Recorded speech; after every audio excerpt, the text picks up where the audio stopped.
Now we'll start the chapter biomolecules. Okay, so we'll be starting from the first point. Okay, in this paragraph, the main point is only this much, that the relative abundance of carbon and hydrogen with respect to the other elements is higher in the Earth's crust. So we just have to mark this, or the above things are just normal things which can be, which has very less chance to come in the paper. जैसे जैसे मैं आपको बता रही हूँ, do like a wise, ठीक है. You should take a marker और highlighter. You will mark it as an important part, ठीक है. सो कार्बन एंड हाइड्रोजन ही एक वही एलिमेंट्स हैं और बाकी एलिमेंट्स के रिस्पेक्ट में which is higher in the living organism than in earth crust. तो अर्थ क्रस्ट में जो होते हैं, क्या बोलते हैं, वो उतने ज़्यादा नहीं होते, बट लिविंग ऑर्गेनिजम्स में वो ज़्यादा होते हैं, राइट. तो अब हम यहाँ से स्टार्ट करते हैं, ठीक है. Now how to analyse chemical composition.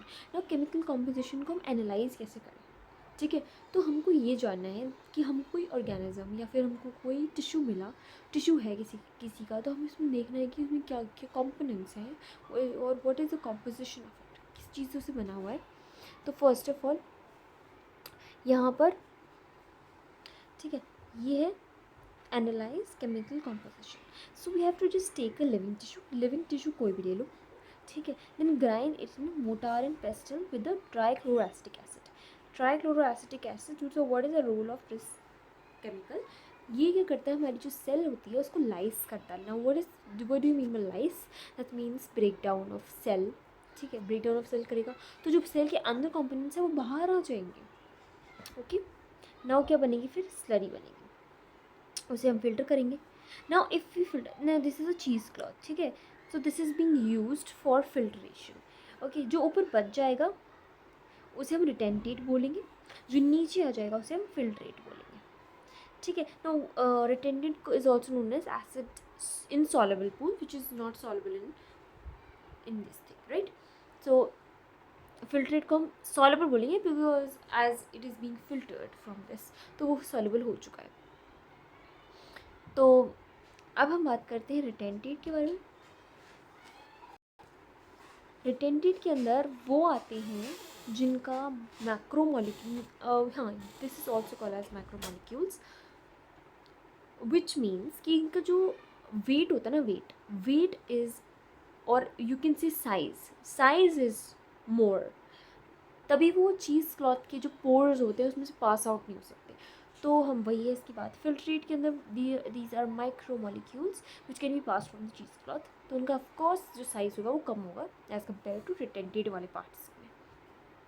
तो इसके अंदर मोनोमर्स आते हैं, मोनोसेक्राइड जैसे ग्लूकोज, फ्रक्टोज, लाइक दैट, और न्यूक्लियोटाइड्स एंड अमीनो एसिड्स, ठीक है. और इसके अंदर पॉलीमर्स आते हैं, पॉलीसेकेराइड्स आते हैं, न्यूक्लिक एसिड्स आती हैं, प्रोटीन इन द रिटेंटेड वाला पार्ट. तो अब हम इसको यहाँ से रीड करते हैं सो दैट हम कुछ भी नहीं छोड़ें, ठीक है. So we can continue asking in the same way, what type of organic compounds are found in living organisms. How does one go about finding the answer? To get an answer, one has to perform a chemical analysis. जो मैंने अभी आपको बताया मैं उसको फिर से repeat कर रही हूँ ताकि आपके दिमाग में कोई भी शंका ना रहे, ठीक है. We can take any living tissue, तो हम कोई भी लिविंग टिश्यू को ले सकते हैं, whether it be a vegetable peel or something like that, की लिवर या फिर उसका पीस, राइट, कुछ भी, but it should be living, right, and grind it in a trichloroacetic acid using mortar and pestle. So it's an instrument जो use होता है, ठीक है.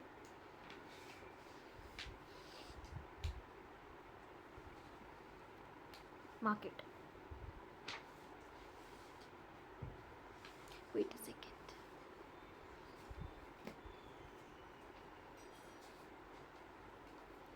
Okay, yeah. तो कहाँ थी मैं? Yes, I was here.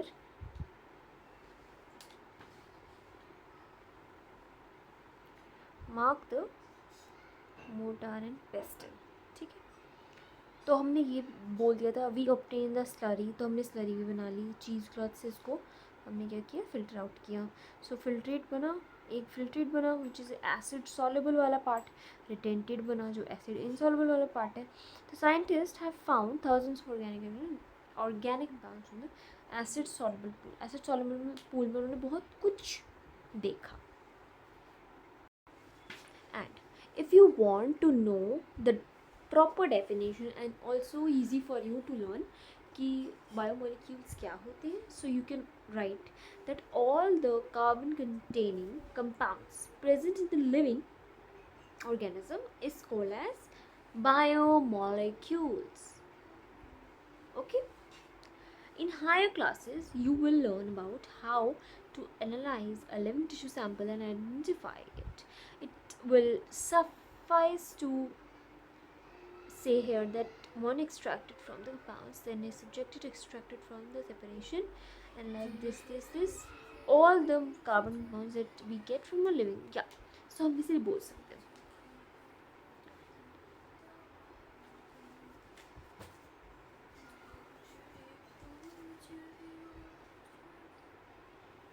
However, living organisms have also got an inorganic. तो living organism के पास inorganic elements भी होंगे, right? तो अब आई वे की बारी। इनऑर्गेनिक के निकालने में क्या क्या हमारे पास मेथड्स हैं।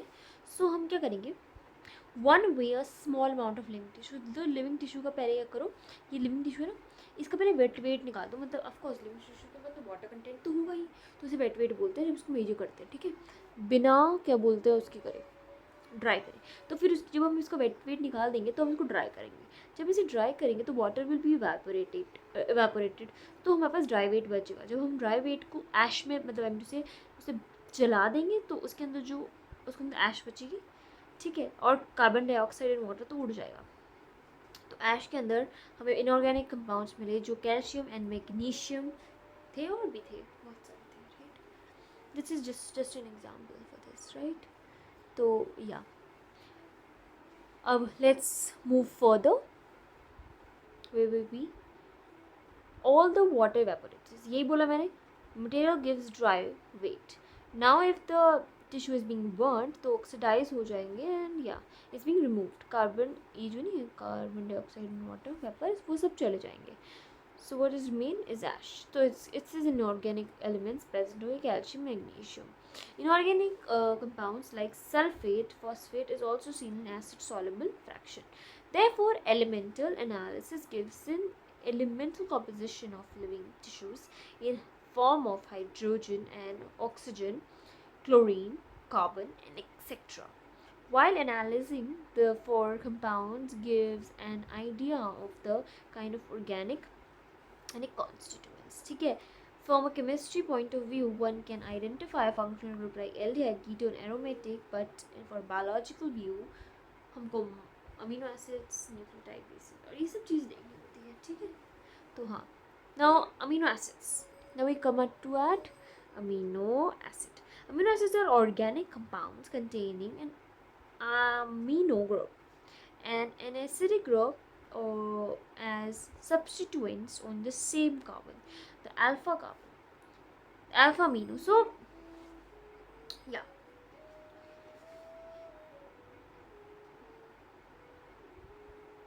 they are substituted methanes. There are four substituted carboxylic groups with four valencies. These are hydrogen, carboxylic acid. So what do it being called, मतलब वो क्या बोल रही है, वो ये बोल रही हैं कि this is carbon, this is CO2, sorry COOH, which is a carboxylic group, this is NH2, this is H, and this is R.